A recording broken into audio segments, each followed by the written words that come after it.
Assalamualaikum warahmatullahi wabarakatuh. Selamat sore yang kami hormati seluruh peserta webinar Dolan yang ke-33 sore hari ini, hari Senin tanggal 10 Juli 2023. Dolan ke-33 hari ini insya Allah akan diisi oleh narasumber dari Perdosi Jawa Timur ya. Ada narasumber pertama adalah Dr. Hani Badriah Hidayati, spesialis saraf konsultan. Beliau sebagai Wakil Dekan 2 Fakultas Kedokteran Universitas Airlangga. Dan narasumber kedua adalah Dr. Devi Aryani, spesialis saraf konsultan. Beliau adalah staf Departemen KSM Neurologi FK UNER RSUD Dr. Sutomo, sekaligus beliau adalah sebagai Ketua kelompok studi nyeri kepala dari pengurus pusat Perdosi. Sedangkan sebagai moderator ada Dr. Linda Astari, SPDV, konsultan FINSDV, FAADV. Beliau adalah sekretaris program studi SP1 Dermatologi dan Venerologi FK UNER, sekaligus sebagai tim webinar ID Surabaya. Jadi topik hari ini adalah tentang nyeri kepala primer. Mudah-mudahan banyak hal-hal sesuatu yang kita dapatkan ini ada keterbaruan, kemudian juga ada hal-hal yang menarik bisa kita bahas bersama. Baik, ini adalah dolan ke-33. Seperti biasa, tidak ada absensi, tidak ada link absensi. Dengan registrasi dan login sudah tercatat sebagai peserta dengan mendapatkan sertifikat dolan peserta SKPID.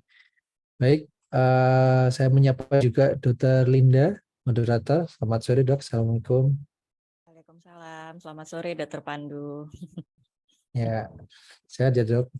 Ya, silakan Dr. Linda, saya serahkan acara kepada Dr. Linda. Terima kasih, Dr. Linda. Terima kasih Dr. Pandu selaku host pada acara Dolan seri ke-33 pada sore hari ini.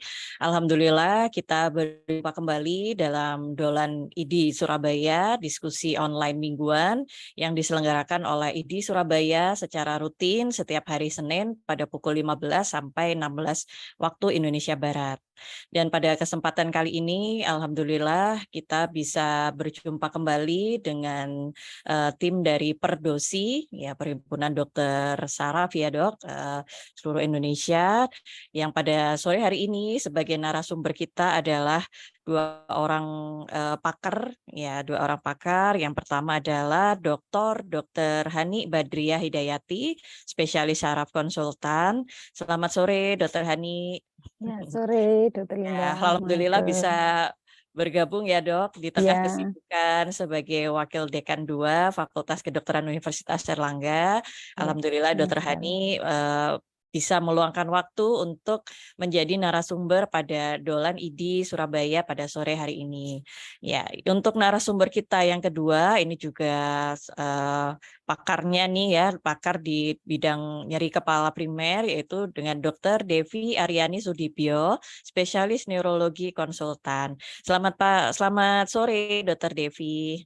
Selamat sore, Dr. Linda, Dr. Ya, Hani, Dr. Nuhun. alhamdulillah sehat ya Dok. Alhamdulillah, Dok. Ya, Dr. Devi ini adalah Ketua Umum Kelompok Studi Nyeri Kepala dari Pengurus Pusat Perdosi ya, Dr. Devi ya. Jadi memang beliau pakar di bidang nyeri kepala. Jadi nanti mungkin para peserta bisa bertanya nih sebanyak-banyaknya mumpung kita dengan para pakar dan ahli dari nyeri kepala, dari Perdosi yang akan memberikan materi ya pada sore hari ini. Untuk para peserta, saya sampaikan untuk mengajukan pertanyaan bisa menuliskan di kolom Q&A. Jadi kita mohon sekali lagi kepada para peserta yang ingin mengajukan pertanyaan kepada para narasumber, silahkan untuk menulis pertanyaan disertai dengan nama dan pertanyaan yang diajukan pada kolom Q&A. Ya, baik. Kalau begitu, untuk mempersingkat waktu, mungkin kita mulai saja, Dok, untuk diskusi kita pada sore hari ini. Ya, apakah Dr. Hani atau Dr. Devi ada slide yang akan ditampilkan? Kebetulan saya tidak menyiapkan, Dr. Linda. Oh iya, Ya, barangkali dari Dr. mungkin Devi, apakah ada, Dokter? pendahuluan aja bisa. Yeah. Oh ya, kalau tidak ada mungkin bisa menyampaikan sedikit pendahuluan ya dok tentang nyeri kepala primer. Sebetulnya apa sih nyeri kepala primer itu? Mungkin dari dokter Hani atau dokter Devi bisa menjelaskan ya dok untuk sebagai awalan sebelum kita masuk ke sesi diskusi atau tanya jawab. Saya persilahkan dokter Hani. Ya, terima kasih Dokter Linda. Sebelumnya saya menyapa Dokter Linda, Dokter Pandu, nih kembali bertemu bersama di sini juga Dokter Devi, ini pembicara, nih teman baik saya, satu departemen ya Dokter Devi, Ya. ketemunya di Zoom. Juga para profesor, dokter senior sejawat yang sedang bergabung di acara IDI, Dolan IDI ini sudah beberapa kali kami terima kasih pada IDI yang telah mengundang kami ya untuk mengisi acara Dolan. Ini sebagai pembukaan. Mungkin secara umum ya, topik ini menarik Dokter Linda karena nyeri kepala ini hampir semua orang pernah nyeri kepala ya. Mungkin lebih dari 90% disebutkan pasien pernah mengalami minimal sekali ya. Orang secara umum bukan hanya pasien, minimal sekali dalam setiap kehidupannya. Kemudian ini sering dibagi dua secara umum, nyeri kepala primer dan sekunder. Tapi hari ini topiknya hanya nyeri kepala primer. Tadi ditanyakan apa sih yang namanya nyeri kepala primer. Nyeri kepala primer itu adalah nyeri kepala yang tidak ada kerusakan struktural di otak. Sedangkan nyeri kepala sekunder itu ada kerusakan struktural di otak gitu. Nah, kalau nyeri kepala primer mungkin kita sering nyeri kepala separuh ya, cenut-cenut yang berdenyut. Nah, itu mungkin itu yang salah satu contoh dari nyeri kepala primer, namanya migrain, mungkin lebih detail nanti waktu diskusi. Kemudian ada juga nyeri kepala yang rasanya terikat kayak pakai ketat, topi ketat gitu ya. Kadang sini-sini pegel, kemeng gitu, ada ditekan-tekan gini-gini, mungkin kita pernah ya. Iya, Nah, pernah itu dok. mungkin itu nyeri kepala tipe tegang Iya. gitu. Satu lagi mungkin yang terkenal itu klaster. Kalau klaster itu di sekitar mata. Mungkin itu, dan kenapa dibahas hari ini penting sekali karena kadang sering salah diagnosis gitu. Kemudian kalau salah diagnosis maka terapinya mungkin tidak pas dan bisa tetap mengganggu ya nyeri kepala, meskipun nyeri kepala primer ini tidak berbahaya Dokter Linda, tapi mengganggu dan bisa mengganggu kualitas hidup sehari-hari. Nah, nanti mungkin perlu membedakan bagaimana dengan nyeri kepala sekunder. 90% nyeri kepala itu primer, tidak bahaya. Tapi kapan nyeri kepala sekunder dan lain-lain mungkin kita nanti dalam pembahasan lebih detail. Mungkin itu pembukaan dari saya. Ya, baik. Terima kasih Dokter Hani. Jadi tadi Dokter Hani sudah menjelaskan ya dok tentang nyeri kepala primer itu. Jadi nyeri kepala yang tanpa disertai kerusakan struktural ya dok ya pada otak ya. Nah kemudian untuk membedakan dengan nyeri kepala sekunder ini, apakah berarti kita harus melakukan pemeriksaan penunjang begitu ya? Mungkin Dokter Devi mungkin bisa menjelaskan dok bagaimana kita membedakan dengan nyeri kepala sekunder ini dok. Ya. Oke, matur nuwun Dokter Linda dan Dokter Hani. Tadi seperti yang disampaikan Dokter Hani, memang dengan sharing Dolan kali ini diharapkan pertanyaan dari sejawat, terutama tadi dari Dokter Linda juga ya, bagaimana kita membedakan apakah kemudian lantas semua pasien datang ujuk-ujuk kita CT scan misalnya gitu ya, itu sering menjadi pertanyaan. Jadi memang kuncinya adalah pada history taking atau anamnesis dok yang kita bisa lakukan secara sederhana pada pasien. Biasanya memang masing-masing tipe dari nyeri kepala ini memiliki karakteristik sendiri-sendiri gitu ya. Jadi ada yang tadi seperti Dokter Hani sampaikan, ada yang karakteristiknya seperti di iklan nih dok, nyeri kepalanya separuh misalnya gitu, atau nyeri kepalanya terasa seperti terikat kedua sisi kepala dan seterusnya. Nah, di mana kita punya flowchart atau istilahnya jembatan untuk kita yang bisa memandu kita kapan kiranya kita membutuhkan pemeriksaan, kalau kita sebut pemeriksaan penunjang. Nanti pemeriksaan penunjang itu dilakukan hanya jika memang memenuhi, kalau di kita istilahnya adalah red flag atau tanda bendera merah. Nah, tanda bendera merah itu jika kita temukan pada pasien dengan nyeri kepala, misalnya walaupun nyeri kepalanya ini mirip dengan migrain misalnya ya, tapi kita temukan tanda bendera merah. Contohnya apa tanda bendera merahnya? Misalnya ada nyeri kepala yang mirip sekali dengan migrain, nyut-nyutan nih dok, sebelah kanan misalnya, tapi pasiennya ada hemiparesis, ada kelemahan satu sisi tubuh. Tentunya kita harus waspada, apakah ini benar migrain, ataukah mungkin jenis yang lain, begitu dok. Jadi red flag atau bendera merah ini yang harus kita waspadai bersama. Kira-kira demikian, Dokter Linda. Oke, oke, Dok. Jadi ada karakteristiknya gitu ya, Dok ya. Untuk nyeri kepala Ya, primer itu karakteristiknya tertentu, dan kemudian untuk yang nyeri kepala sekunder itu juga mungkin ada gejala yang ini ya, Dok ya, yang mungkin itu bisa menjadi suatu penanda begitu ya, Dok. Nah, kemudian Boleh saya iya, penambahkan? monggo, Dokter Iya. Hani. Monggo. Jadi tadi disebutkan kan kalau nyeri kepala itu 2 macam, primer dan sekunder. 90% nyeri kepalanya tidak berbahaya, 10% yang berbahaya. Nah, 10% itu yang disebut nyeri kepala sekunder. Sekunder itu karena ada kerusakan struktural, ada penyakit lain yang mendasari seperti misalnya stroke, tumor, infeksi otak, trauma kepala gitu ya, benturan yang sampai mengganggu sampai nyeri kepala itu bisa terjadi nyeri kepala sekunder. Tadi Dokter Devi sudah menyebutkan kalau ada lemah separuh, merot mungkin ya, kesemutan separuh. Nah, itu disertai nyeri kepala, mungkin kalau nyeri kepalanya plus lemah separuh tadi itu dugaannya bisa jadi stroke atau mungkin ada tumor di otak atau ada infeksi di otak. Kemudian mungkin jembatan keledainya ada, Dokter Linda. Oh iya. SNOOP istilahnya, SNOO, P-nya 4 kali.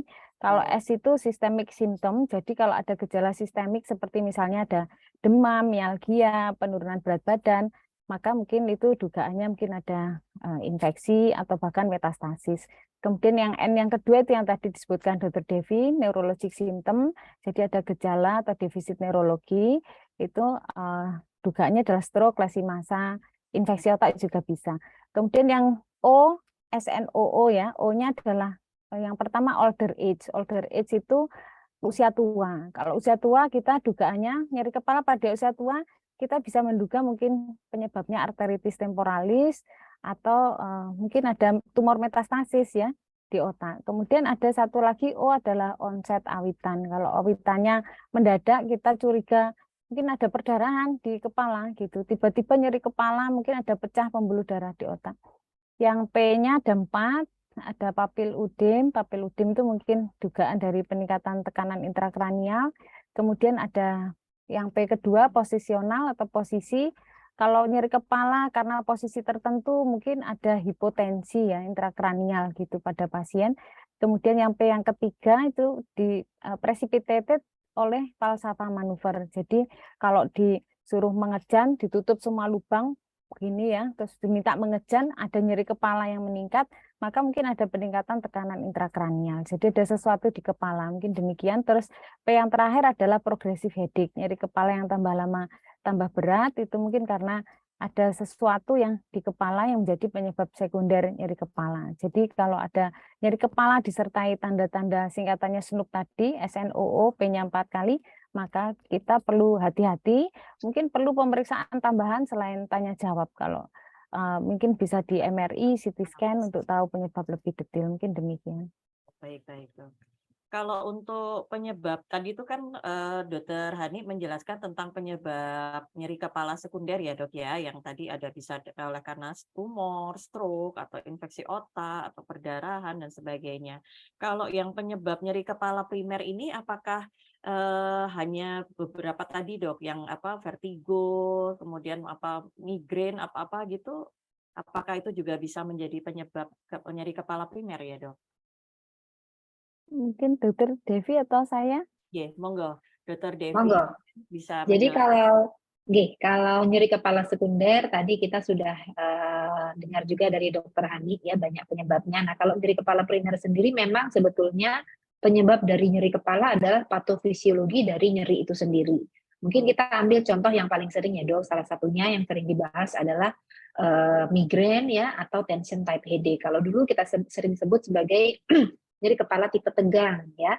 Kalau sekarang kita sebut tension type headache karena memang secara patofisiologi ternyata rasa nyeri yang dialami oleh pasien dengan tension type headache ini diakibatkan karena kontraksi dari sekelompok otot, utamanya adalah otot-otot perikranial, yang mana otot-otot perikranial itulah yang memang bisa menjadi salah satu nosiseptor atau pembangkit nyeri kepala pada pasien. Nah, lain hal seperti migrain misalnya, penelitian yang sangat berkembang mengenai migrain ini dulu dikatakan teorinya adalah teori dari neurovaskuler, ada juga keterlibatan saraf trigeminus di dalamnya. Namun semakin berkembangnya teori ternyata yang semakin diteliti peranan utama ada pada yang kita sebut dengan CGRP, calcitonin gene related peptide. Nah, ini yang ternyata menjadi asal muasal dari migrain. Sehingga memang walaupun pasien migrain kita lakukan pemeriksaan penunjang misalnya dalam hal ini pemeriksaan imaging MRI sekalipun ya yang akan kita dapatkan adalah normal begitu dok. Kira-kira Karena begitu. tidak Jadi ada memang kelainan struktural tadi ya, Dok, benar ya? tidak ada kelainan struktural yang dialami oleh pasien. Terima kasih. Baik dok, mungkin ini sedikit banyak tadi sudah banyak dijelaskan ya dok untuk penyebab nyeri kepala primer dan nyeri kepala sekunder. Ini saya lihat di kolom Q&A sudah mulai ada pertanyaan. Mungkin kita ke pertanyaan dari para peserta dulu ya dok ya. Barangkali nanti kita bisa lanjut nih diskusinya lebih mendalam. Jadi ini pertanyaan yang pertama dari Dr. Muson Tohari, izin bertanya dokter, nyeri kepala yang bagaimana yang harus mendapatkan perhatian kita sebagai dokter umum? Karena ini berhubungan dengan banyak pasien dengan keluhan sakit kepala. Ujung-ujungnya minta surat istirahat ya. Karena pemeriksaan fisiknya ini normal gitu. Nah ini nih gimana nih dok? Mungkin dari Dokter Hani atau Dokter Devi mungkin monggo dok silahkan. Ya. Mungkin saya coba menjawab ya, Dokter Devi. Monggo silahkan. Jadi ini pertanyaannya nyeri kepala yang bagaimana yang harus mendapat perhatian kita selaku dokter umum ya. Nah, tadi saya ulang lagi mungkin kalau nyeri kepala itu 90% tidak berbahaya ya. Tidak ada gangguan lemah separuh, nggak ada merot, nggak ada pelo dan seterusnya sehingga bukan hal yang menakutkan. Tapi bagi sebagian orang itu secara psikis takut juga ya nyeri kepalanya hilang timbul. Saya tumor enggak sih dok, selalu gitu. Saya perlu foto enggak gitu kan. Minta pasien biar tenang gitu mintanya difoto. Padahal sebenarnya secara pemeriksaan fisik normal semua. Jadi kalau tidak ada gangguan neurologis ya, enggak ada lemah separuh, merot, pelo dan seterusnya yang saya sebutkan di SNOOP tadi ya, enggak ada demam, nggak ada defisit neurologi vokal, tidak ada nyeri kepala yang tambah lama tambah berat, mungkin itu diagnosisnya adalah nyeri kepala primer. Nah nanti primer itu yang harus jadi perhatian yang mana gitu. Tiga-tiganya penting karena 90% nyeri kepala primer dan untuk ranah dokter umum nyeri kepala primer ini wajib tahu. Nanti bagaimana cara membedakan mana migrain, mana TTH, mana klaster itu mungkin menjadi perhatian yang penting. Yang paling banyak nomor 1 adalah nyeri kepala tipe tegang. Itu yang disebutkan Dr. Devi, ada perikranial tenderness ya, nyeri kepala di otot-otot perikranial kayak di frontal, temporal. Kemudian di sini juga sternocleidomastoideus kadang juga nyeri dan seterusnya di sekitar kepala gitu. Itu menjadi perhatian penting. Namun yang paling penting dokter umum juga harus tahu kapan disebut nyeri kepala sekunder, sehingga SNOOP yang tadi yang saya sebutkan menjadi hal yang penting, menjadi batas kapan disebut nyeri kepala primer dan sekunder. Kalau sudah ada SNOOP, maka waktunya dirujuk gitu. Atau mungkin nyeri kepala primer yang tidak membaik ya, mungkin ada status migrain dan lain-lain itu kan ya sumpek juga ya, diobati nggak hilang-hilang, nyeri kepalanya sedang sampai berat, maka silakan dirujuk. Mungkin demikian. Baik dok. Jadi kalau misalkan nyeri kepala yang primer itu cukup mungkin dengan diobati atau diredakan dengan ini dok, obat pereda rasa nyeri ya dok. Karena kan mungkin bagi sebagian orang tuh mengganggu aktivitas gitu. Jadi dia tidak bisa beraktivitas dengan baik gitu dok untuk ininya karena nyeri kepalanya itu tadi. Monggo mau Dokter Devi atau saya? Monggo, izin saya menjawab dan melengkapi. Monggo silahkan Dokter Devi. Ya, jadi tadi benar sudah disampaikan oleh Dokter Hani. Jadi memang kalau kita mendapati pasien dengan keluhan nyeri kepala, tapi ini saya agak tergelitik juga ya dok. Ujung-ujungnya minta surat istirahat. Jadi betul. Kadang-kadang iya, jadi memang tapi betul, ini pertanyaan yang lazim dan saya sering kawan-kawan yang di primary care juga pasti sering mendapati keluhan seperti ini, nggak ketemu apa-apa, tapi kan memang kita harus empati ya dok, jadi bagaimanapun yang dikeluhkan oleh pasien, kita mesti percaya. Jadi memang sebagai dokter, tadi benar yang dikatakan Dokter Hani, nomor 1 kita harus bedain, ini benar nyeri kepala primer atau bukan. Kalau memang benar primer, ini apa jenisnya? Izin mungkin menambahkan tadi yang sudah disampaikan, sebetulnya kelompok nyeri kepala primer dok, kalau kita baca lebih detail lagi sebetulnya ada 4. Yang pertama adalah migrain, lalu yang kedua adalah tension type headache atau istilah dulu kita sebut nyeri kepala tipe tegang. Yang ketiga adalah kelompok nyeri kepala trigeminal otonomik, di mana nyeri kepala klaster masuk di dalamnya. Tapi nggak hanya klaster, ada hemikrania paroksismal, hemikrania continua. Nah, yang terakhir ini yang nomor 4 yang sering kelewatan, Dok, nyeri kepala primer lainnya. Salah satu contoh yang agak menggelitik, mungkin kita jarang mendiagnosis, Dok, termasuk saya pribadi, adalah cough headache. Jadi nyeri kepala karena batuk. Sering ya kita lagi batuk, kita jadi sakit kepala karena kebanyakan batuk. Itu ada, Dok, itu ternyata masuk ke dalam primary headache. Kepala lain. Oh, betul. Artinya, jadi tadi kalau kembali ke pertanyaannya, gimana dong kalau dapat pasien? Tidak apa-apa, Dok, kita evaluasi. Kalau memang dokter tahu kira-kira nyeri kepalanya ini disebabkan oleh suatu pencetus, kalau di nyeri kepala kita harus aware terhadap pencetus, maka pencetusnya itu yang harus kita edukasi pasien untuk hindari, selain dokter boleh memberikan terapi farmakologis dan juga non farmakologis.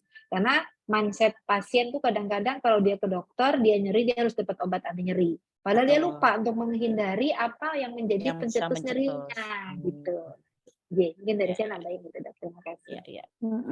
Baik. Ya, setuju. Ya. Boleh nambahin sedikit? Iya, boleh, Dokter Ya. Hani. Dokter Devi, benar ya, batuk itu bisa menjadi pencetus nyeri, nyeri kepala. Jadi menghindari batuk dengan, mungkin kalau sekarang ada yang batuk temennya pakai masker gitu aja sudah menjadi hal yang penting ya. Kemudian mungkin ada juga selain batuk itu ada primary exercise headache. Jadi mungkin harus kalau orang Jawa bilang itu harus nengeri ya, harus ingat-ingat kira-kira yang mencetuskan itu saat apa sih, mungkin habis olahraga atau bagaimana. Kemudian ada lagi bahkan seksual headache juga ada ya di. Betul. Nah, itu juga harus ingat-ingat kira-kira kapan sih saatnya muncul. Jadi penting diketahui juga untuk melakukan edukasi ya, Dokter Ani ya. Iya. Pasien. Iya. Jadi menghindari pencetus menjadi hal yang penting, Dokter Linda. Baik, Dok. Iya. Ya, jadi itu mungkin bisa menjadi bagian dari edukasi kita ya, Dok ya, kepada pasien. Jadi supaya tidak bergantung pada obat ya, Dok. Terus sedikit-sedikit minta surat istirahat gitu. Nah, jadi kita juga harus bisa memanage ya faktor-faktor pencetusnya apa sehingga tidak tidak berulang terus-menerus begitu. Ya. Baik, Dok, terima kasih untuk jawabannya. Mudah-mudahan Dr. Mukson sudah cukup puas ya, Dok, dengan jawaban dari Dr. Hani dan Dr. Devi. Mungkin kita beranjak ke pertanyaan berikutnya dari Dr. Wahyu Handoko. Izin bertanya, Dok, bagaimana tata laksana nyeri kepala primer di vaskes primer? Dan yang kedua, kapan harus dirujuk dan edukasi apa yang perlu disampaikan ke pasien atau keluarganya? Terima kasih, Dok. Mungkin ini untuk pertanyaan nomor 2 atau nomor 3 tadi sudah banyak dijawab ya, Dok, untuk Dr. Hani oleh Dr. Devi juga. Mungkin yang nomor 1 ini, Dok, bagaimana tata laksana untuk di vaskes primer mungkin. Monggo mungkin dari Dr. Hani dulu mungkin ada jawaban, Dok. Baik. Terima kasih, Dr. Linda. Mungkin untuk di vaskes primer, jadi mungkin yang pertama harus mengenali dulu ya nyeri kepalanya itu apa gitu ya. Nyeri kepala tadi Dr. Devi menyebutkan ada 4, tapi mungkin 3 besar yang sering kita temui itu yang migrain, TTH, nyeri kepala tipe tegang, tension type headache, dan cluster. Kita mulai sebelum mengobati kan harus kenal dulu ya ini penyakitnya apa gitu. Jadi yang pertama adalah migrain. Migrain ini adalah nyeri kepala yang berdenyut biasanya. Biasanya terjadi unilateral sebagian besar meskipun prosentase yang kecil terjadi secara bilateral. Nah, daerah migrain itu unilateral satu sisi kepala, kemudian biasanya sekitar 4-72 jam dan durasinya 4-72 jam, kemudian severitasnya sedang sampai berat dan diperburuk oleh aktivitas fisik ya. Dan kadang disertai mual muntah, kemudian ada fotofobi, fonofobi, jadi sensitif terhadap cahaya dan sensitif terhadap suara. Itu baru migrain ya. Kemudian yang kedua adalah nyeri kepala tipe tegang. Kalau secara urutan paling banyak nyeri kepala tipe tegang ya, tapi ini saya ceritakan migrain dulu. Migrain yang nomor 2 paling banyak. Kemudian kita ke nyeri kepala tipe tegang. Nyeri kepala tipe tegang itu nyeri kepala primer juga ya, paling banyak di antara nyeri kepala primer yang ada. Jumlah durasinya kira-kira 30 menit sampai 7 hari. Terjadinya secara bilateral. Jadi di kanan kiri seperti terikat atau tertekan atau rasa ketat, intensitasnya ringan sampai sedang dan tidak diperberat oleh aktivitas fisik.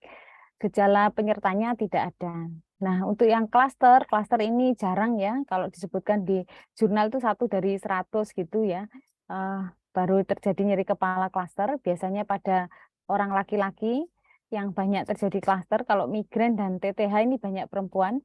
Ini kalau klaster itu nyeri kepalanya periorbita, jadi di sekitar mata, bisa di orbitanya di mata atau supraorbita di atas mata. Kemudian juga bisa di daerah temporal atau kombinasi antara orbita, supraorbita, dan temporal. Durasinya sekitar 15 menit sampai 180 menit. Nah, kalau kualitasnya bervariasi ya. Kemudian severitasnya ini paling berat. Jadi berat sampai sangat berat. Kemudian tapi ini Allah itu adil ya, yang paling berat sampai sangat berat itu durasinya paling pendek, cuma sampai 3 jam. Ya. Kalau yang lain kan kayak TTH setengah jam sampai 7 hari, ya 7 hari 1 minggu. Kalau yang migrain ini 4 jam sampai 3 hari. Nah ini kalau kembali ke klaster berat sampai sangat berat ya. Kemudian pasien ini nggak bisa berdiam diri, biasanya gelisah. Terus kemudian ada tanda-tanda injeksi konjungtiva, daerah ipsilateral, sesisi sama keluhannya. Kemudian ada lakrimasi, kayak keluar air mata gitu ya. Kemudian ada hidung tersumbat, ada rinore, keluar ingus gitu. Kemudian ada keringat di dahi dan di wajah, miosis, ptosis, dan edema kelopak mata gitu. Mungkin itu mengenali dulu ya. Kemudian sampai ke terapinya, Dr. Linda. Ya, betul dok. Untuk tata laksananya mungkin dok, manajemennya untuk di vaskes primer apa yang bisa diberikan ini dok untuk di vaskes primer? Ya, mungkin secara umum kalau kita baca obat-obatan nyeri kepala primer bisa diberikan obat-obat sederhana seperti paracetamol itu bisa diberikan, kemudian ibuprofen juga bisa diberikan, asetil salisilik acid juga bisa diberikan. Itu bisa diberikan baik untuk migrain maupun untuk TTH. Tapi untuk klaster pilihan pertama oksigen ya, dioksigenasi begitu. Mungkin sekitar 7 sampai 15 LPM. Mungkin demikian. Singkat sekali tapi sebenarnya detail ya Dr. Devi ya. Ini hanya mungkin saya izin menambahkan baik, ya. ya. Monggo Dr. Devi. Jadi tadi sudah sangat lengkap yang disampaikan Dr. Hani. Kunci yang pertama tentu sama ya dok pada setiap penyakit. Jadi kita harus tahu diagnosisnya. Kemudian yang kedua agar bisa memberikan tata laksana yang adekuat.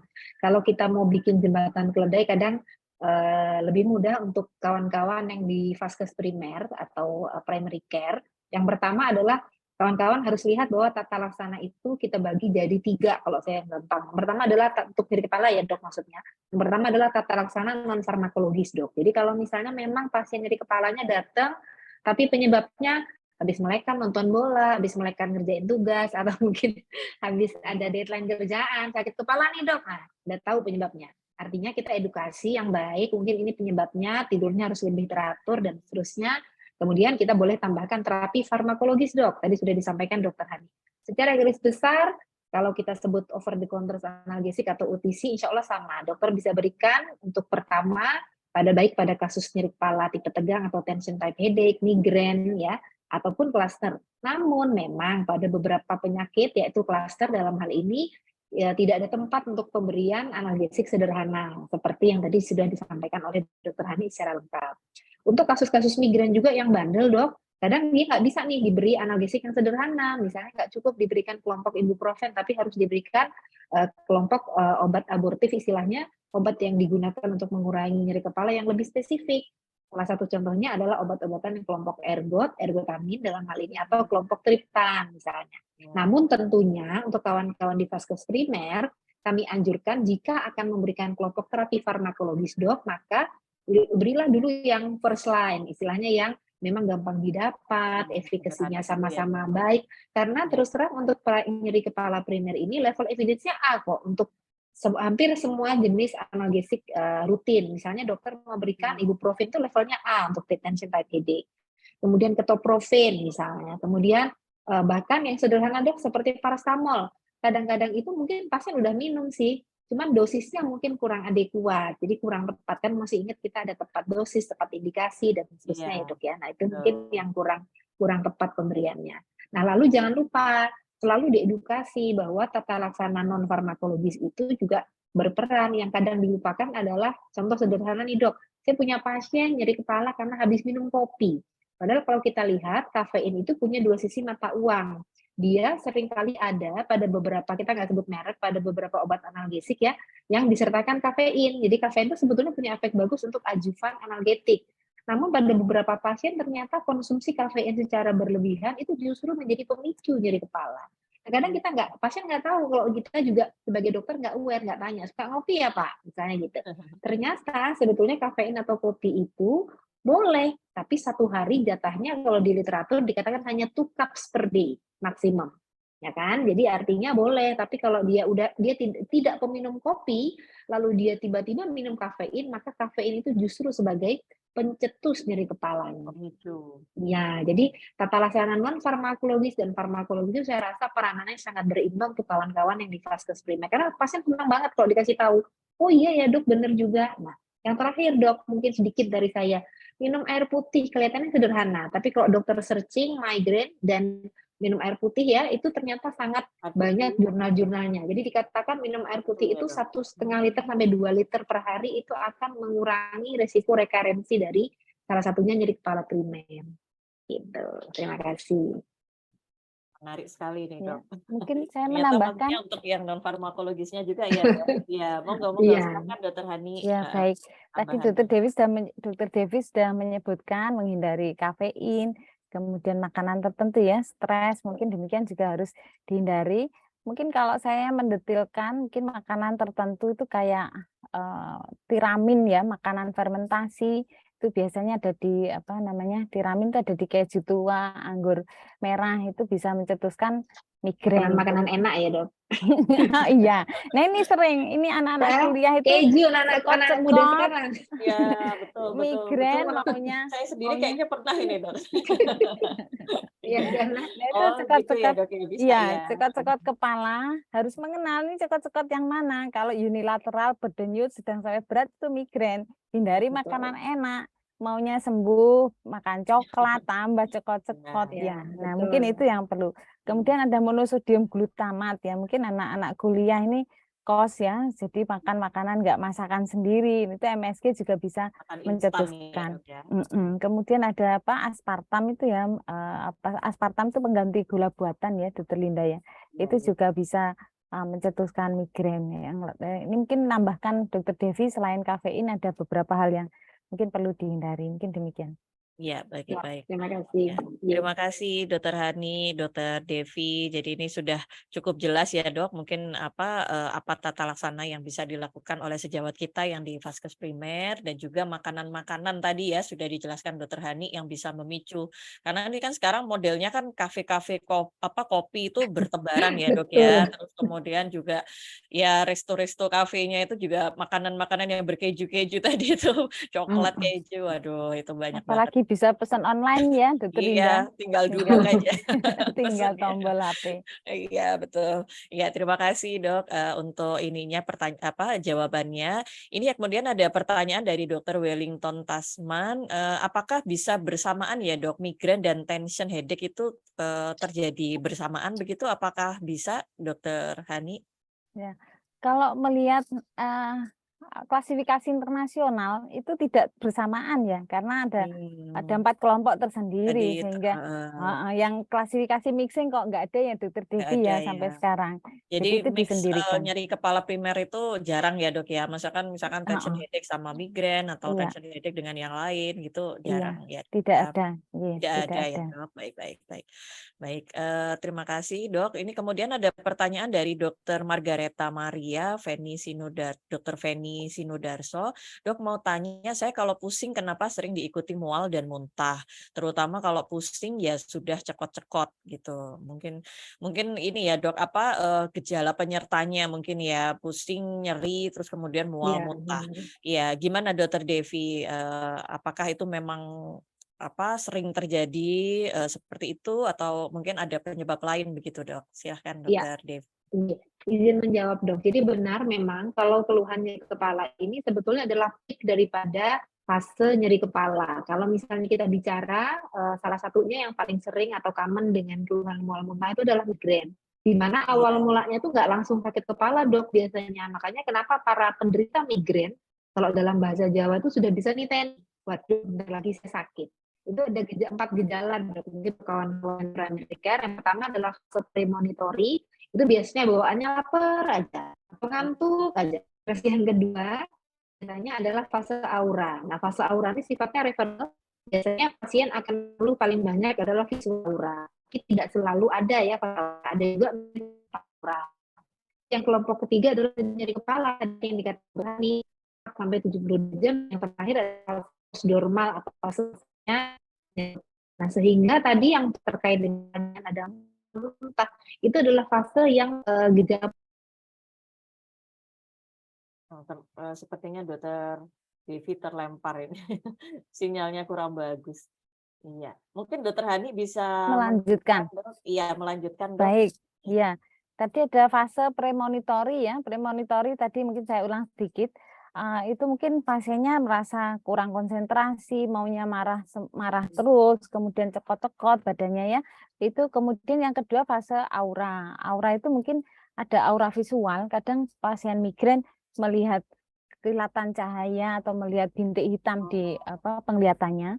Kemudian berikutnya adalah fase migrain sendiri. Kalau fase migrainnya itu nyeri kepalanya khas seperti yang saya ceritakan sebelumnya, nyeri kepala unilateral satu sisi kepala, kemudian sedang sampai berat, berdenyut 4-72 jam dan mengganggu, aktivitas mengganggu. Kemudian ada fase yang terakhir, fase postdromal ya, yaitu pasiennya merasa capek, lemah gitu, letih gitu. Itu ada beberapa fase dan di situ mungkin ada pasien ada merasa mual muntah gitu ya. Nah, kemudian hati-hati kalau ada mungkin ini kalau mual muntah itu harus dilihat juga ada enggak lemah separuh tubuh, ada tidak, kemudian kesemutan separuh, iya. Terus nyeri kepalanya ini harus diingat-ingat, nyeri kepalanya tambah lama, tambah berat enggak? Kalau memang iya, mungkin saran saya perlu foto kepala gitu. Tapi kalau hanya nyeri kepala separuh, yang berdenyut 4-72 jam mungkin migrain. Kalau migrain biasa disertai salah satu gejalanya, salah satunya disertai mual muntah, kemudian takut melihat cahaya, takut keramaian gitu ya. Nah itu di fase mual muntahnya itu di fase migrainnya itu ada selain yang saya sebutkan tadi ada mual muntahnya, terus baru yang terakhir postdromal. Tapi kalau ada plus salah satu gejala SNUP ya, nah itu monggo bisa difotokan gitu ya. Mungkin demikian. Ya, ini Dokter Devi sudah hadir kembali. Iya, sudah hadir ini. Mohon maaf sinyal.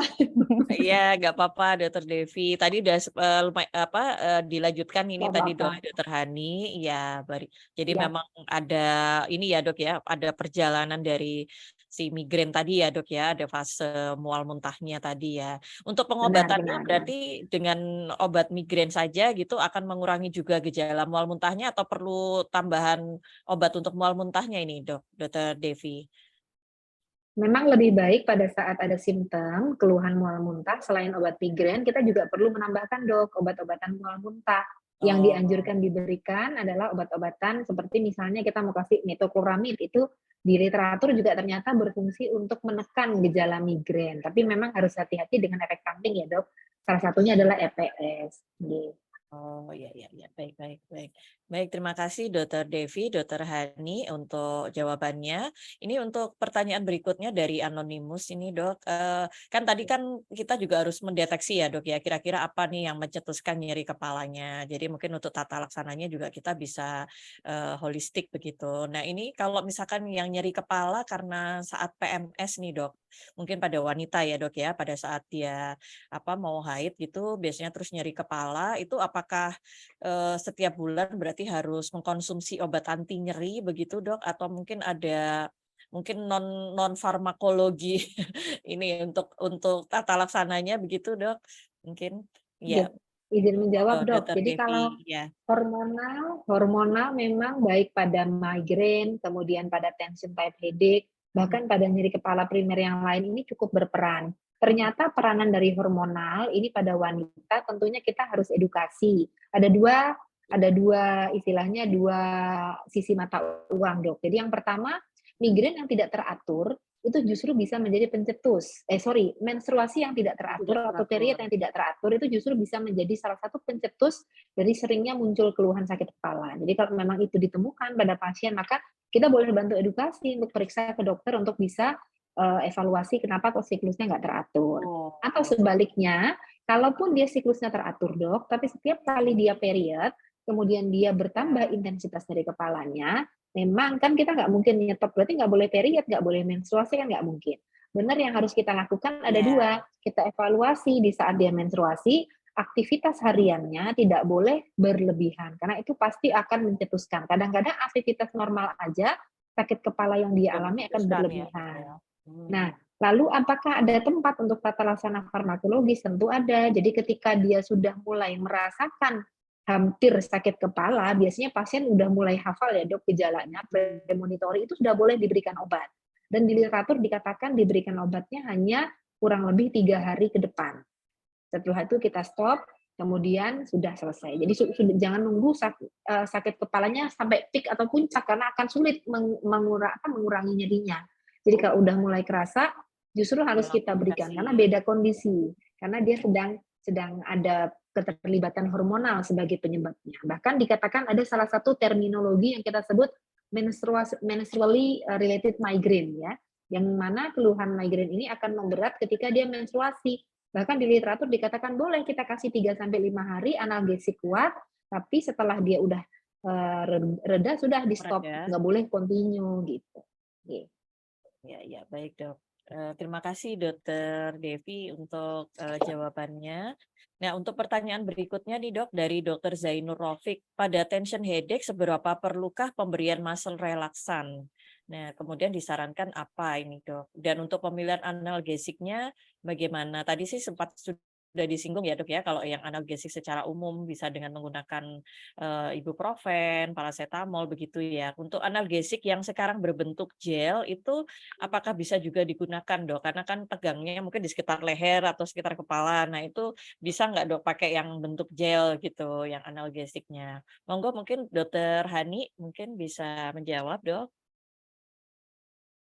Maaf, ini pengobatan untuk nyeri kepala primer semua atau hanya tertentu? Yang tension headache saja, Dok. Oh, tension Apakah headache. perlu muscle relaksan begitu, Dok? Oke. Kalau untuk tension headache-nya, Iya. terus disarankan apa, Dok? Ya. Kalau untuk muscle relaksan mungkin itu obat kesekian ya. Yang pertama itu analgesik dulu. Diberikan mungkin bisa aspirin. Mungkin kalau serangan akut boleh diberikan sampai 1000 mg per hari, itu pun tidak boleh lebih dari 2 hari per minggu. Bisa juga pakai acetaminophen, paracetamol yang sering kita temui ya, 1000 mg per hari itu pun oke setelah makan, jangan lupa. Kemudian NSAID itu juga bisa diberikan, ketoprofen, diklofenak ya, 50 sampai 100 mg per hari juga bisa diberikan. Kafein tadi bisa menjadi analgesik adjuvan, mungkin sekitar 65 mg. Kalau nggak kuat ya bisa kita sesuaikan dengan pasien, nggak harus gitu dosisnya. Kemudian juga bisa kombinasi obat. Kombinasi obat itu bisa aspirin, acetaminophen, kombinasi dengan kafein. Mungkin sering kita tahu Dokter Sarah hobinya ngeracik kapsul ya, Dokter Devi. Itu bisa kita berikan gitu. Kalau di buku sih muscle relaksan kok saya nggak nemukan, tapi bisa diberikan karena memang ada otot-otot yang perikranial tenderness itu gitu. Mungkin kalau secara buku yang saya sebutkan tadi mungkin gitu. Nah, Kalau muscle yang relaksan topical gel tadi, Dok, iya yang topical gimana? gel untuk daerah sekitar leher, kepala itu apakah juga bisa membantu begitu, Dok, untuk Ya, mengurangi kalau di ketegangan? buku, kalau sesuai bukunya Perdosi ya nggak ada yang Nggak gel-gel ada itu. ya, Dok, Tapi ya. kadang loh ya diberikan gel-gel itu kan pasien ayem ya, stresnya Iya. turun. Nah, Oh, padahal untuk manajemen stres itu menjadi penting. Kadang itu juga bisa malah bisa membuat tenang pasien menjadi obat secara tidak langsung gitu. Mungkin demikian. secara psikis ya, Dok, ya. Iya, iya. Ya, baik. Terima kasih, Dokter Hani. Ini Sama-sama. berikutnya ada pertanyaan dari Dokter Akub Jainal. Bisakah kita membedakan secara anamnesis maupun pemeriksaan fisik jika seseorang datang dengan keluhan nyeri kepala beneran ataukah malingering? Nah, ini gimana Dokter Devi ini? Barangkali mungkin bisa memberikan dari Dokter Akub Jainal. Siap. Terima kasih dokter, ini pertanyaan yang bagus sekali karena memang di primary care rasanya cukup sering ya dok, nanti ujung-ujungnya minta surat sakit lagi ya. Iya, Jadi ya, yang surat sakit izin tadi ya dok. Dok. Jadi izin kalau misalnya memang dia nyeri kepala, tentunya sebagai dokter 3 hal penting yang sejawat boleh lakukan saat di primary care. Tentunya yang pertama adalah history taking atau anamnesis. Kira-kira masuk nggak nih ke nyeri kepala yang mana? Terus yang kedua pemeriksaan, ada nggak abnormalitasnya yang paling penting. Lalu yang ketiga adalah diagnosis. Kalau ternyata dari anamnesis kan biasanya semua selaras ya dok, makanya ada benang merah Iya. dalam dunia kedokteran. Nah kalau ternyata enggak, nanti nggak cocok nyeri kepalanya munculnya hanya pada saat misalnya lagi ada masalah sama pacarnya atau ada misalnya begitu misalnya. Nah, memang sedikit banyak keterlibatan faktor psikologis pada nyeri kepala itu banyak sekali Iya. dok penelitiannya. Memang itu juga bisa menjadi pencetus. Tapi sekali lagi karena tugas dokter itu harus ada empati, nggak boleh simpati. Jadi memang bagaimanapun yang dikeluhkan oleh pasien tetap kita lakukan tata laksana dengan baik. Masalah mengering-ngering atau mungkin kalau dokter khawatir ada klasifikasi nyeri kepala sekunder dok, itu yang memang judulnya begini, nyeri kepala sekunder karena kelainan psikiatrik. Itu memang ada, itu poin nomor 12 di nyeri kepala sekunder. Jadi memang kalau pasien ini punya komorbid depresi, pasiennya punya komorbid anxiety, itu memang bisa dia mengalami nyeri kepala karena depresi mayor misalnya. Itu ada kriterianya masuk ke dalam nyeri kepala sekunder. Jadi kita mengkolaborasikan kriteria internasional nyeri kepala dengan kriteria dari DSM punya kawan-kawan dari psikiatri. Nah, oleh karenanya tugas kita di primary care, seandainya ada pasien ini benar nyeri kepala apa enggak, tentukan dulu dong, ini memang diagnosisnya, anamnesisnya gimana, pemeriksaannya gimana, diagnosisnya benar apa enggak. Dokter bisa lakukan edukasi, lakukan tata laksana non farmakologi dan farmakologi. Masalah ngering apa enggak, belakangan dok, nggak apa-apa. Tetap tugas kita sebagai dokter kan, nggak mungkin pasien datang kita nggak ngapa-ngapain, bohong nih, nggak usah, Iya. kan nggak mungkin. Jadi secara Nggak etika usah pun nggak ngaku-ngaku masuk gitu. halu nih. Iya, Atau iya, ini betul, nyeri, betul, masa sih nyeri kok ketawa-ketawa aja? Nah mungkin ketawa-ketawanya gangguan psikiatri dok. Ya, mungkin Iya. jadi kan harus hati-hati Iya. begitu kita. Jadi tetap harus waspada. Terima kasih dok. Ya, baik. Terima kasih Dokter Devi, menarik ini ya dok ya. Ternyata ada juga yang seperti itu ya dok ya, kolaborasi dengan psikiatri ini. Baik dok, kita menginjak ke pertanyaan berikutnya karena ini ternyata cukup banyak nih dok pertanyaannya gitu. Nah ini ada dari Dokter Prasti menanyakan pernah ada temannya usia sekitar 40 tahunan sering nyeri kepala tetapi tidak ditemukan apa-apa katanya saat itu. Nah kemudian setelah terakhir baru terdiagnosis kalau suatu aneurisma, kemudian beliau meninggal. Nah, menurut dokter, nyeri kepala seperti apa yang harus diwaspadai sebagai suatu aneurisma? Begitu, terima kasih. Apakah mungkin kalau sudah pecah aneurismanya itu atau sebelum pecah itu sudah ada gejala nyeri kepalanya, dok? Mungkin dokter Hani mungkin bisa menjawab, dok? Ya, baik, terima kasih. Sebelum pecah, mungkin kadang ada gejalanya, Dokter Linda. Tergantung Gitu ya, lokasinya dok. di mana ya. Kalau aneurismanya sekitar mata, di dalam itu mungkin nggak kelihatan dari luar ya, masih cantik, masih simetris dan lain-lain. Tapi mungkin ada gangguan nyeri di sekitar mata itu. Nah itu mungkin kita harus curiga kalau nyerinya ada di situ periorbita, tapi nggak ada lakrimasi, nggak ada tanda-tanda klaster tadi ya. Dan mungkin kok ada terus-terusan, mungkin barangkali ya nggak usah nunggu 2 bulan, lebih dari sebulan ya udah foto aja ya, itu mungkin lebih aman ya, bisa di MRI. Kemudian ada tergantung lokasinya di mana ini aneurismanya. Kadang juga ada kelemahan atau kesemutan ya di wajah, itu kadang juga ada kelihatan dikeluhkan oleh pasien. Kemudian tentu ada nyeri kepalanya ya, ini kalau yang unrupture. Kadang juga gangguan memori ya, tergantung lokasinya mana. Kan ini otak ini banyak fungsinya. Kemudian kalau sudah rupture itu biasanya kalau sampai ada aneurismal subarachnoid hemorrhage. Subarachnoid hemorrhage itu adalah perdarahan di bawahnya daerah subarachnoid. Jadi di tepinya otak itu ada arachnoid mater, pia mater dan lain-lain. Kalau subarachnoid itu di bawahnya arachnoid ya. Nah itu kalau ada darah di sana, maka nyeri kepalanya itu merupakan nyeri kepala yang paling hebat yang tidak pernah dirasakan sebelumnya. Mungkin itu yang tanda dari adanya rupture. Saya pernah menemui satu pasien usia 35 tahun, ibu-ibu tanpa defisit neurologi kanan kiri sama, tapi nyeri kepalanya begitu hebatnya, nggak pernah dirasakan. Ini ibu guru. Kemudian di foto ternyata ada SAH-nya, itu dari aneurisma yang pecah ya. Dan biasanya kadang disertai stiff neck ya, kaku lehernya gitu. Kemudian ada ini double vision juga bisa terjadi. Dan, kemudian mungkin bisa juga ada kejangnya ya, karena dia lokasinya tepi, bisa muncul kejang gitu. Kadang kalau yang berat bisa pasien tidak sadar, apalagi kalau perdarahannya besar ya, itu bisa pasien hilang kesadaran gitu. Kadang kalau yang unrupture itu saya pernah ketemu pasiennya nutup ini kelopak matanya juga bisa gitu. Jadi banyak gejalanya tergantung Banyak lokasinya gejala. ada di mana gitu. Ya, mungkin demikian. Ya, jadi mungkin itu ya Dok ya, memang tergantung lokasi juga ya Dok ya untuk gejala-gejalanya. Baik Dok, terima kasih Dokter Hani. Berikutnya ini ada pertanyaan dari Dokter David B. Santoso. Izin bertanya Dok, apakah mitos atau fakta bila dislipidemi, hiperurisemia dan hipertensi itu memiliki gejala nyeri kepala? Gimana Dokter Devi?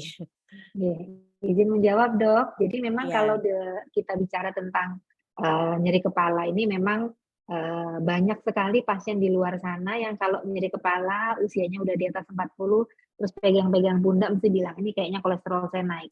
Iya betul betul. Atau asam urat saya naik karena kemarin saya habis makan seafood.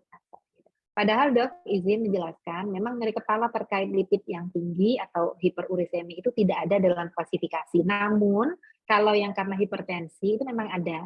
Jadi ada masuk ke dalam suatu kriteria nyeri kepala sekunder karena hipertensi, itu memang ada. Jadi biasanya yang terjadi nyeri kepala adalah fluktuasi tensi yang naik turun. Tapi sebaliknya kalau tensinya udah biasa tinggi, malah justru pasiennya tanpa keluhan nyeri kepala atau tanpa keluhan apapun. Jadi makanya kadang-kadang pasiennya heran, dok saya tensinya kalau di tensi selalu 170, 180, tapi kok nggak ada keluhan apa-apa karena udah teradaptasi dengan keluhan dengan kondisi tensi yang tinggi. Tapi berarti apakah hiperlipid atau hiperurisemi itu merupakan pencetus nyeri kepala? Kalau secara langsung jawabannya tidak. Tidak. Jadi bukan. Baik Dok. Ya, terima kasih Dokter Devi.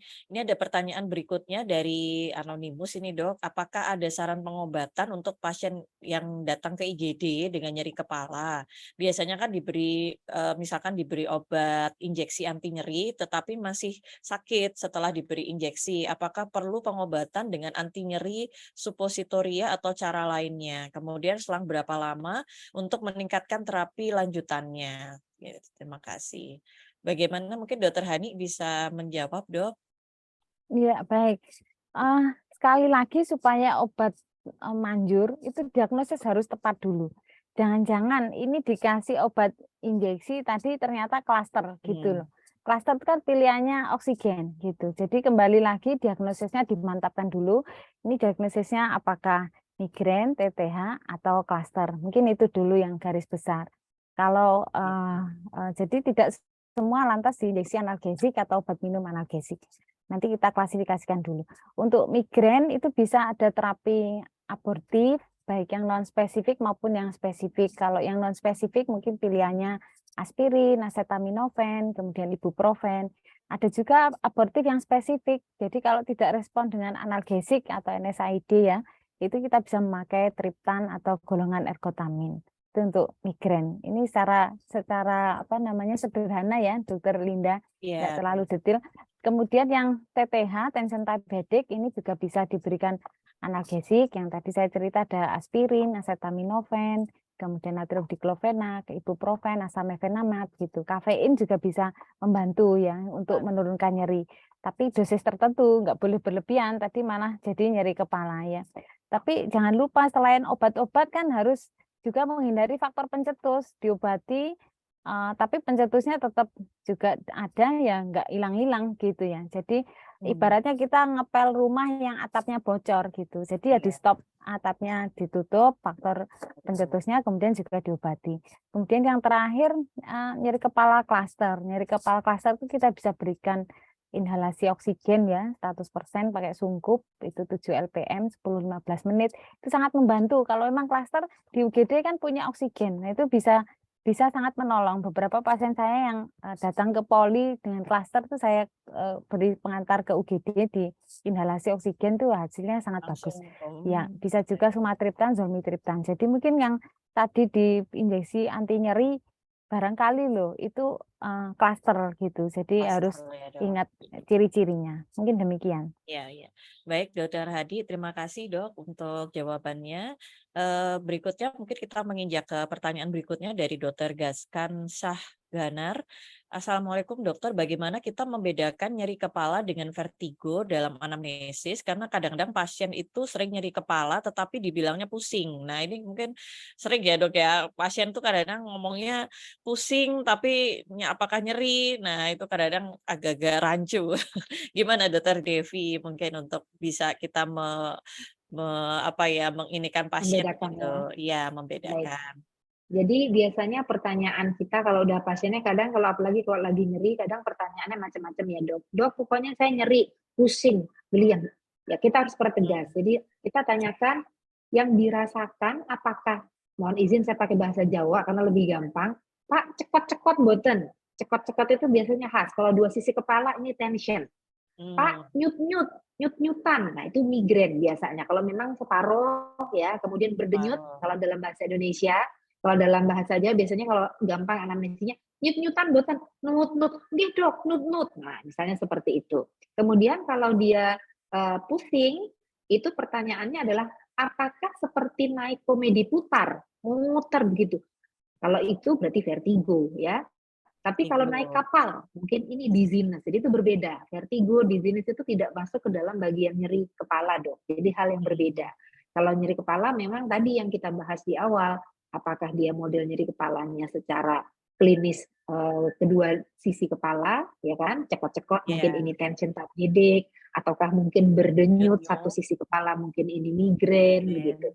Ataukah mungkin berdenyut tapi hanya di seputaran mata, mungkin ini nyeri kepala, cluster. Tapi ini bukan vertigo, bukan dizziness. Jadi itu hal yang berbeda. Terima kasih dok. Beda, baik-baik. Terima kasih Dokter Devi. Ini jadi mudah-mudahan nanti para dokter sejawat sekalian bisa mengarahkan pasien ya dok ya, supaya pasien tuh Ya juga betul, bisa karena itu membedakan kunci. apa yang dia rasakan tuh sebenarnya apa sih gitu ya dok. Baik, terima kasih Dokter Devi. Berikutnya nih pertanyaan dari Anonimus tentang penggunaan gabapentin dan pregabalin dok dalam menangani nyeri neuropatik, terutama nyeri cluster atau trigeminal. Itu bagaimana Dokter Hani? Untuk gabapentin dan pregabalin ini, apakah ada yang lebih utama yang harus atau yang lebih superior begitu dok untuk nyeri neuropatik, untuk nyeri cluster atau trigeminal gitu dok?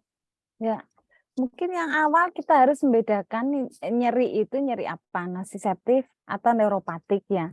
Nyeri nociceptif itu kalau ada kemeng, mungkin warnanya merah ya, cekot-cekot itu yang nociceptif. Kalau neuropatik itu biasanya ada gejala positif dan negatif. Negatif itu kalau tidak terasa, kurang terasa, itu negatif. Kalau positif itu adalah kesemutan, kemudian rasa disilet-silet, ada rasa tertusuk benda tajam, kesemutan ya, itu adalah gejala positif dari neuropatik. Kalau TTH kemudian migrain ini kok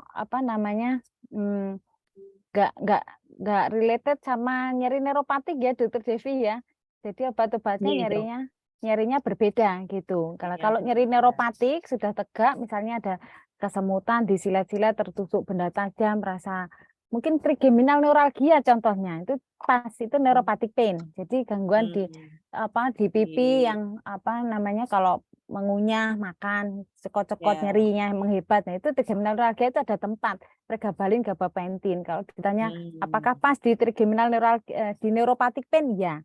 Tapi neuropatic pain di trigeminal neuralgia penyakitnya. Jadi bukan TTH, bukan migrain, beda lagi cerita.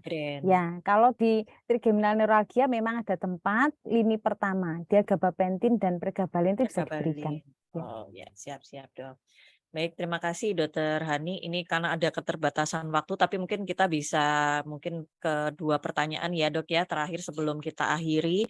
Ini dari Dokter Akila Isyana Azani, izin bertanya Dok, jika gejala migrain masih 3 episode serangan sementara untuk diagnosis migrain itu minimal 5 kali. Apakah bagaimana untuk mendiagnosis pasiennya? Itu gimana Dokter Devi, apakah memang ada kriteria diagnosis untuk migrainnya ini harus berapa kali begitukah Dok? Episodenya? Jadi, Mohon maaf. benar dok, jadi episode nyeri kepala pada migrain ini kriteria yang nomor 1 adalah setidaknya minimal 5 kali serangan. Nah 5 kali serangan ini dok kadang-kadang tidak mesti lengkap. Lengkap itu maksudnya lengkap sampai nyeri khas banget dengan gejala migrain. Tapi Iya. misalnya hanya sampai episode sakit kepala mual unilateral. Nah ini boleh kita mulai masuk hitung dalam episode. Episode itu hanya untuk memastikan sebetulnya bahwa jenis dan tipe serangan yang terjadi ini selalu sama setiap kali dia serangan dan bukan karena yang lain. Untuk pendiagnosis migrain, kalau dokter masih temukan 3 episode, kalau dalam kriteria International Classification of Headache Disorder itu masih masuk probable. Tapi saya yakin kalau misalnya gejala dan kriteria diagnosis yang lain memenuhi, contohnya dok, jadi kepala ini memang baru 3 kali, tapi sakit kepalanya separuh, berdenyut, setiap kali nyeri kepala ada mual, muntah, fotofobi, fonofobi, rasanya kita sudah boleh mulai Ya, Dok, untuk boleh memberikan mendiagnosis. terapi migrain. Iya. Betul. Baik-baik, Dok. Terima kasih. Mhm. Untuk pertanyaan berikutnya nih, Dok, mungkin terakhir ya, Dok ya. Apakah ada obat ergot yang aman untuk bumil dan menyusui, mengingat dapat merangsang efek mual dan muntah? Itu mungkin bisa dijawab, mungkin Dokter Hani barangkali. Apakah untuk ibu hamil dan menyusui ini bagaimana, Dok? Bumil ergot tidak disarankan ya Dokter Devi ya, tidak Setuju dok, disarankan. nggak boleh. Jadi ya magnesium itu yang aman untuk bumil ya. Paracetamol itu bisa diberikan di semua fase dari awal sampai akhir. Mungkin demikian. Oh Iya. ya, jadi kita berikan yang aman ya Dok ya, yang paracetamol gitu ya Dok, memang untuk bumil Izin dan menambahkan dok, kalau untuk ya. hamil memang yang well recommended di literatur hanya paracetamol, dan jangan kaget memang kalau hamil di awal migrain itu akan menghebat karena hormonnya memang baru. Tapi ketika dia bertambah usia kehamilan, maka gejala migrainnya akan menghilang. Jadi senang banget pasien kalau migrain dia hamil gede, kok udah jarang nggak pernah kumat ya dok. Tapi begitu dia delivery, begitu dia melahirkan, lo kok jadi sering lagi.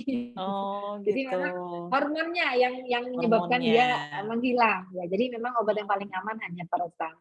Terima kasih, sesuai dengan paracetamol dokter Hani. saja. Iya, baik. Dosisnya itu sama Kak Dok, seperti kalau dosis Sami dewasa 3 dokter. kali 500 gitu, ya sama J, ya. Ya, sami boleh dokter. sampai 1000 juga boleh. Boleh. Boleh, betul. Ya. Baik.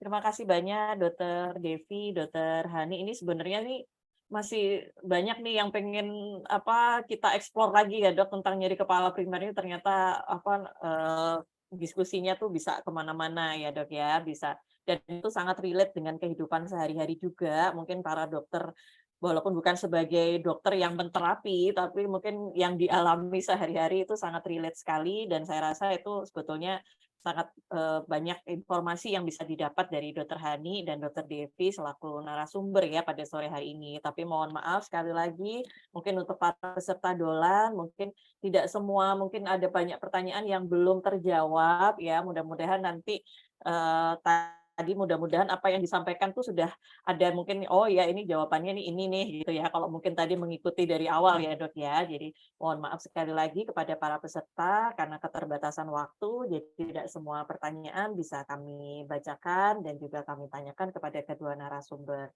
Mudah-mudahan nanti di kesempatan yang lain, di Dolan ID yang lain atau mungkin event-event ID yang lain, kita bisa berdiskusi lebih panjang lagi dan lebih banyak lagi tentang nyeri kepala primer ini.